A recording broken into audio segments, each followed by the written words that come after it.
बिल्किस बानो की याचिका supreme court ने की खारिज। गुजरात दंगों दोषियों की रिहाई पर फिर से विचार की याचिका।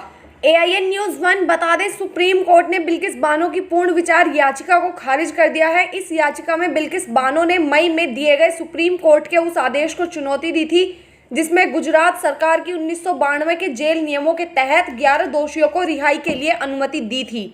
सुप्रीम कोर्ट से बिल्किस बानो की रिव्यू पिटीशन अब खारिज होने के बाद दिल्ली महिला आयोग की अध्यक्ष का बयान भी सामने आया है। DCW चीफ ने ट्वीट कर कहा, सुप्रीम कोर्ट ने बिल्किस बानो की अर्जी खारिज कर दी है।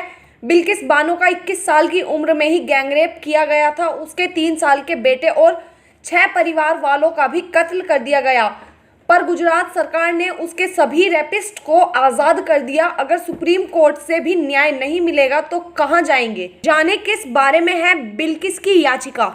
मई 2022 में जस्टिस अजय रस्तोगी ने एक दोषी की याचिका पर आदेश दिया था कि गुजरात सरकार 1992 की रिहाई की नीति के तहत बिल्किस बानो मामले में दोषियों की रिहाई पर भी विचार कर सकती है। हालांकि बिल्किस बानो ने अपनी याचिका में कहा है कि इस मामले का पूरा ट्रायल महाराष्ट्र में चला है और वहां की रिहाई नीति के तहत ऐसे घृणित अपराधों में 28 साल से पहले रिहाई नहीं हो सकती है।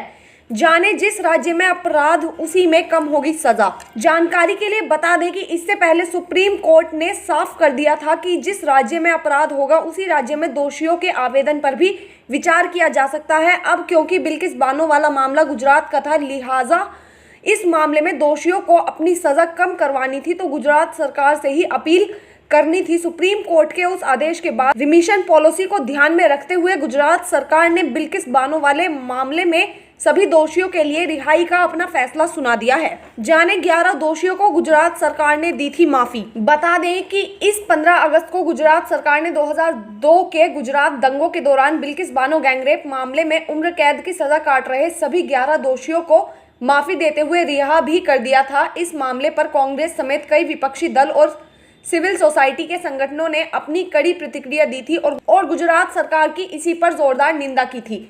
ये भी जाने, रिमिशन पॉलिसी का सरल भाषा में मतलब सिर्फ इतना ही रहता है कि दोषी की सजा की अवधि को कम कर दिया जाए। बस ध्यान इस बात का रखना होता है कि सजा का नेचर बिल्कुल नहीं बदलना है, सिर्फ उसकी अवधि कम की जा सकती है। वहीं अगर दोषी रिमिशन पॉलिसी के नियमों का सही तरीके से पालन नहीं करता है तो ये जो छूट उसे दी जा सकती है वो उससे वंचित रह जाता है और फिर उसे अपनी पूरी सजा ही काटनी पड़ती है। Bureau report, AIN news 1। हमसे जुड़े रहने के लिए हमारे YouTube चैनल को सब्सक्राइब करें और बेल आइकन को दबाएं। और आप ये वीडियो अगर फेसबुक पर देख रहे हैं तो लाइक ज़रूर करें और ज़्यादा से ज़्यादा शेयर करें। धन्यवाद।